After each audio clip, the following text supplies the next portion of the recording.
నల్గొండ జిల్లా మునుగోడు నియోజకవర్గం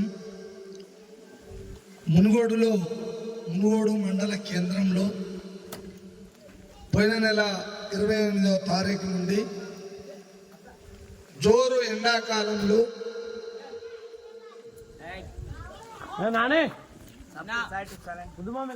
పాదయాత్ర పెట్టుకొని కమ్మగూడెం, చీకటి మామిడి, కొంపెల్లి, పలివెల, కోతులారం, గుత్స, మల్లారెడ్డిగూడెం, కంకనాలగూడెం, సర్వేల్ సంస్థ, నారాయణపురం, కొత్తగూడెం, జనగాము, ఆరగూడెం, వాయిలపల్లి, చిల్లాపురం, లచ్చమ్మగూడెం, గట్టుపల, తెరడిపల్లి, వెల్మకన్న, నామాపురం, అంతంపేట, శివందగూడెం, కొట్టాల, ఇందుర్తి, సరంపేట, రామరెడ్డిపల్లి, భీమనపల్లి, దామెర, నవిల్లగూడెం, చిట్టంపాడు, నాంపల్లి, ఈరోజు వడ్డపల్లి, మన లింగోటం గ్రామానికి రావడం జరిగిందమ్మా పాదయాత్ర ద్వారా. ఈ రోజుతో 20 రోజులు, మరి 20 రోజుల నుంచి పాదయాత్ర చేసుకుంటూ వచ్చారు కదా నాయన. అసలు ఎందుకోసం ఈ పాదయాత్ర చేస్తున్నారు, ఎవరి కోసం, ఏంది అసలు ముచ్చటేందని ఇక్కడ ఎదురు చూస్తున్న ఈ లింగోటం గ్రామ తల్లిదండ్రులు, అమ్మలు, అక్కలు, అన్నలు, పెద్దవాళ్ళు, చిన్నవాళ్ళు, మేము ఎందుకోసం ఈ పాదయాత్ర తీసుకున్నామంటే రాష్ట్రంలో రోజు సంవత్సరం ప్రభుత్వ బడులలో పిల్లలు తగ్గిపోతున్నారు, ఆ బడులు మూతబడిపోతున్నాయి. అది గవర్నమెంట్ లెక్క తీసింది. ఈ సంవత్సరం కూడా 400 బడులు మూతబడడానికి సర్వేలు తేలిపోతుంది. అందుకనే ఈ ప్రభుత్వ బడులు బంద్ అయితే పేదవాడు పిల్లవాడు ఎక్కడ చదవాలి? చదవలే కదా. మరి ఉన్న వాళ్ళ పిల్లలు తీసుకుపోయి ప్రైవేట్లో వేస్తారు. మరి పేదోడి పిల్లలు ఏడ చదవాలి? ప్రభుత్వ బడిలో చెప్పే టీచర్లు వాళ్ళు ఉద్యోగాలు కొట్టి మంచి జాబ్ కొట్టి చదువు చెప్తున్నారు కదా అని నేను చెప్పుకుంటూ వస్తున్న క్రమంలోనే ఏమడిగిరు ప్రజలంతా? ప్రభుత్వ టీచర్లు అద్భుతమైన చదువు చెప్తారు వాళ్ళు అని నేను చెప్తే ప్రజలంతా ఏమని అడిగారు నన్ను? అయ్యా, వాళ్ళు బడి చెప్పట్లేదు, వాళ్ళు చదువు చెప్పలేదు కాబట్టి నీవు ప్రైవేటుకు పంపిస్తున్నామని అక్కడక్కడ నన్ను అడిగారు. మంచిదే, ఓహో ఎట్లొచ్చిన కథ అంటే బడి చెప్తలేరు, చదువు మంచిగా చెప్తలేరు కాబట్టి, నా పిల్లలకు చదువు వస్తలేదు కాబట్టి మేము ప్రైవేట్లో వేసినామని చెప్పారు. మరి మీరు ప్రైవేట్లో వేసారు కదా, మంచిగానే ఉంది. ప్రైవేట్లు ఎట్లా వేసారు? తెల్లవారుజామున 5 గంటలకు లేచి ఒక బుట్ట పెట్టి, బుట్టల నీళ్ళ బాటిల్ పెట్టి, కోడిగుడ్డు పై చేసి, మామూలు కథ మనదే, కోడిగుడ్డు పై చేసి, అండ్ల పెట్టి, తై వేసి, బూట్లేసి, లేములో ఉసుకులు వేనొచ్చిందే అన్ని లేపి, వాడు ఏడ్చి కండ్లకు నీళ్లు కారిన, కండ్ల ఆసిన, అద్దాలకి దుంకుతా అన్నట్టు చూసినా బస్సు ఎక్కించినమే.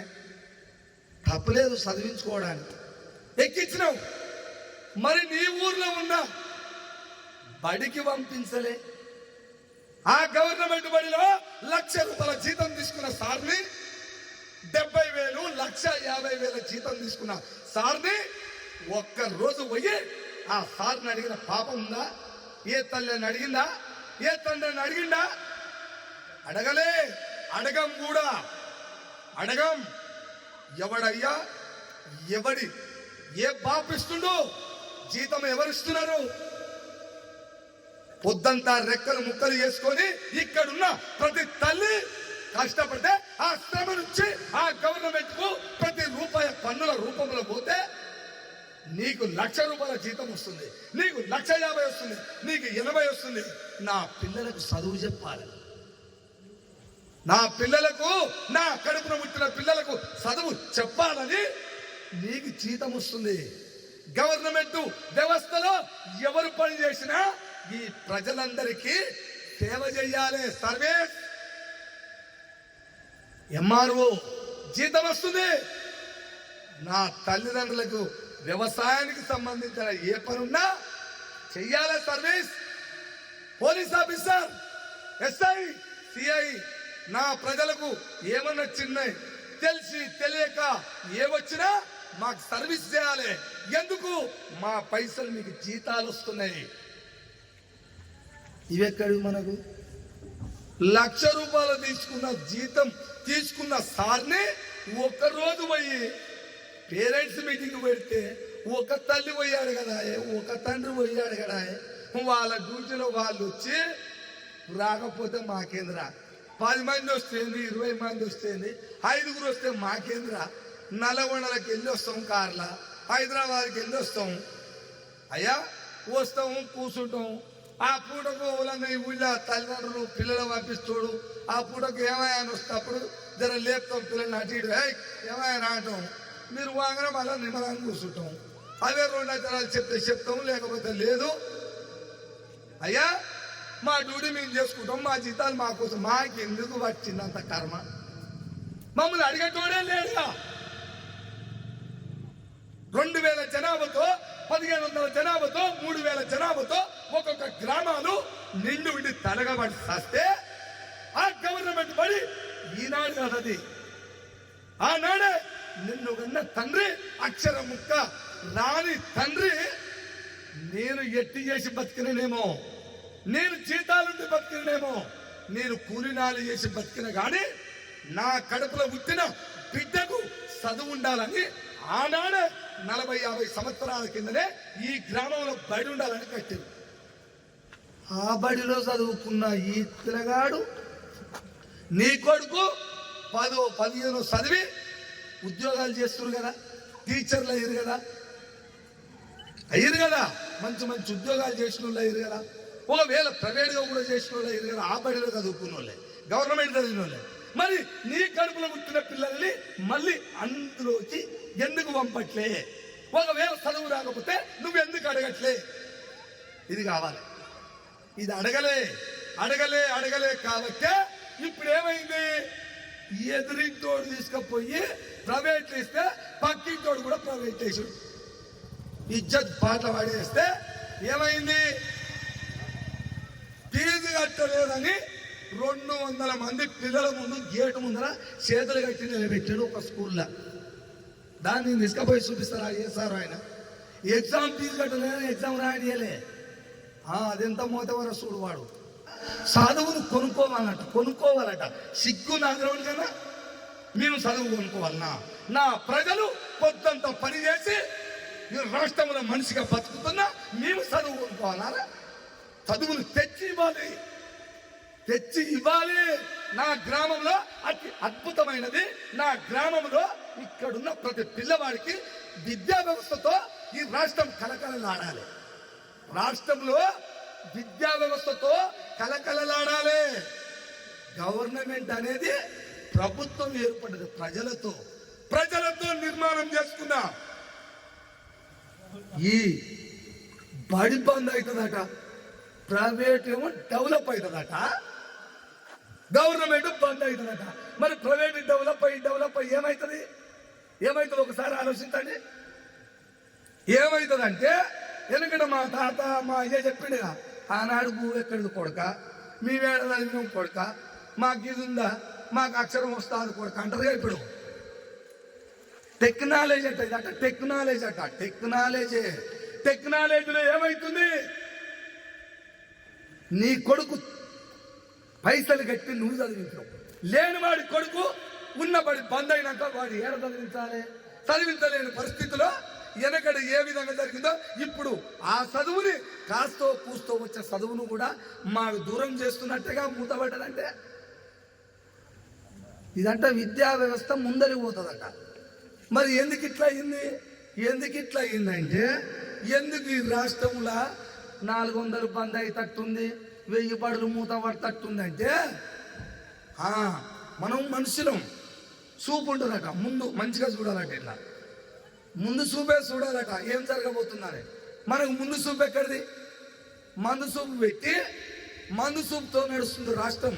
మందు ఎక్కడుంది, ఏడ ఉంది, ఎట్లా, దాంతో నడుస్తుంది. కాబట్టి మన పిల్లల జీవితాలలో మట్టి పడుతుంటే ఒక్క తండ్రి, ఈ గ్రామంలో ఉన్న ఒక్క తండ్రి ఆ బడి కోసం 10 మందిని కట్టగట్టుకొని అడగడా. ఈ గ్రామ డెవలప్ కోసం చేయవా? 100 మంది ఉన్నారు ఈడ. మీరు ఒక్క మాట ఒక్కసారి అనుకోండి, ఏది కాదో ఎవడు కావాలో దానికి. బడి డెవలప్ కోసం ఇప్పుడు ఏం చేయాలి మరి?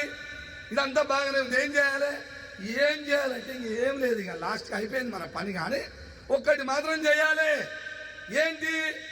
14, 15, 20 ఆడ కడుతున్నావో ప్రైవేట్లా. ఇప్పుడు ఆడగట్టే పైసలే ఈ బడిలో కట్టు. ఎట్లా? ఈ ఊళ్ళో కూడా చదువుకున్న వాళ్ళు, బడి చెప్తోళ్ళు, పెద్ద పెద్ద చదువులు చదువుకొని ఉద్యోగం రాకుంటారుగా, వాళ్ళే ఈ ఊర్లో బడి చెప్పడానికి, మన పిల్లలకి ఇంగ్లీష్ చెప్పడానికో, హిందీ చెప్పడానికో, గేమ్ ఆటలు ఆడిపించడానికో ఈ ఊళ్ళోనే ఎవరన్నా ఉంటే ఆడ 14, 20 కడతావు అన్నో. ఈడ నెలకు 500, 200 ప్రతి తండ్రి వేసుకొని ఈ బడిని ప్రైవేట్ కంటే దాన్ని అయ్యే చేసుకోవచ్చు మన ఊళ్ళో. అది ఎవరు తలుచుకుంటే ఈడ కూర్చున్న ప్రతి తండ్రి నా పిల్లవాడిని బల్లెకి పంపిస్తా, నా పిల్లవాడిని పంపిస్తా, ఆడగట్ట బదులు ఈడగట్ట అంటే ఇన్ని కావాలి. గ్రామం చదివి ఎడిగిపోతుంది. ఎక్కడ పోతుందో చెప్పండి? ఇవి చెప్పేటోడు లేక ఏం చేస్తున్నామో మనకు తెలియక, ఎవడు పిలుస్తుండో, ఎక్కడ పోతున్నామో, ఇదేనా అంటున్నా.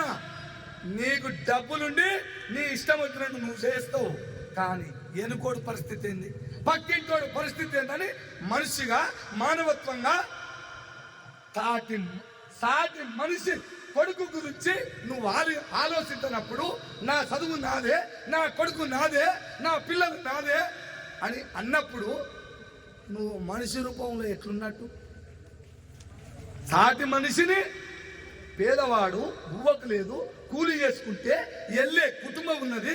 కానీ నువ్వు మాత్రం మార్గం అక్కడేసినావు. ఇతను పరిస్థితి ఏందని ఆలోచించని కుటుంబము నువ్వెందుకు అంటున్నావు? ఇప్పుడు ఆలోచించాలి. అందరూ కలిసి ఇక్కడున్న చదువుకున్న యువత కావచ్చు, పెద్దలు కావచ్చు, చిన్నలు కావచ్చు, ప్రతి ఒక్కరూ మన ఊరు కోసం మనమే అని. ఎవడు లేడు మనకు బాసు. ఇది బాగా గుర్తుంచుకోది. మన పైన బాసు ఎవడు లేడు, ఎవడు చెయ్యడు. అది మనమే చేసుకోవాలి. మన గ్రామంలో ఉన్న వాళ్ళే, ప్రతి పెద్ద మనిషి, చిన్న మనిషి మంచి ఆలోచనతోటి ఆ బడిని డెవలప్ చేసుకోవాలని కోరుతా ఉన్నా. ఈ ముచ్చట చెప్పుదామని ఈ ఊరికి వచ్చిన. రెండోది చిన్న పాయింట్, నల్లగొండకి వెళ్ళి టీచర్ సార్లు వస్తారట, హైదరాబాద్కి వెళ్ళి వస్తారట. ఇప్పుడు ఏం చేయాలంటే చిన్న ట్రిక్ కాదు, అది నిజమే. మేడము సారు హైదరాబాద్కి వెళ్ళి వస్తారు, పోతురు కదా. పోవద్దమ్మా, పోతుంది కాదు. ఇది మా లింగోటంలోనే ఉండి మా పిల్లలకు చదువు చెప్పాలి. మీకు గవర్నమెంట్ ఈ ఊళ్ళోనే ఉండి చదువు చెప్పమని 10,000 రూపాయలు నీకు రూమ్ కిరాయి, ఇల్లు కిరాయి ఉడుస్తుందిగా. నువ్వెందుకు ఉండలేవిడా? ఈ ఊళ్ళో నువ్వెందుకు ఉండలేవు? ఉండాలి. కానీ ఇక్కడ ఉన్న ప్రతి తల్లిదండ్రులు ఇవాళ అమాస అయ్యే వాళ్ళు రాలేదట. అమాస అని పిల్లల్ని ఎవరు పంపించలేదో, పోలేదేమో. టీచర్లు అయితే వచ్చిపోయారు, చూసిననే పొద్దుగాలు వచ్చారు. కానీ రేపన్న పొద్దుగాల ఇక్కడ ఉన్న తల్లిదండ్రులందరూ వచ్చిన టీచర్లను అందరినీ, అమ్మా మీరు మా ఊరికి 4 వస్తురా 3 వస్తురో, కానీ ఈ 4, 3 మా ఊళ్ళోనే కిరాయికుండి మా పిల్లలకు చదువు చెప్తే కొద్దిగా గొప్ప జర భయం భక్తితో చదువుతారు.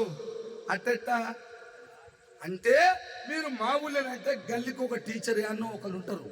పిల్లలు బజార్ ఎక్కరు. ఎందుకు ఎక్కరు? టీచర్లు ఇక్కడనే ఊరు కాబట్టి. రోడ్ ఎక్కితే, ఆడితే బజార్లో తిరిగితే రేపు సార్ పోతే సార్ దగ్గరికి పోతే ఏమన్నా అడుగుతాడు కొడతాడు అనే భయంతో పిల్లలు బజార్ ఎక్కరు, టీచర్లు ఉండే ఊర్లో. అందుకనే మీరు ఇక్కడే ఉండాలి. ఇక్కడే ఉన్నది కాక మీ పిల్లలు కూడా ఇంట్లోనే చదవాలి.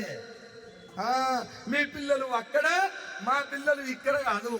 అందుకనే మా పిల్లలందరినీ మేము రేపు లింగోట గ్రామంలో ఉండే ఆ బడికి బడిబాట పట్టిస్తాం, కానీ మీరు ఊరు బాట పట్టాలని అడగాలి.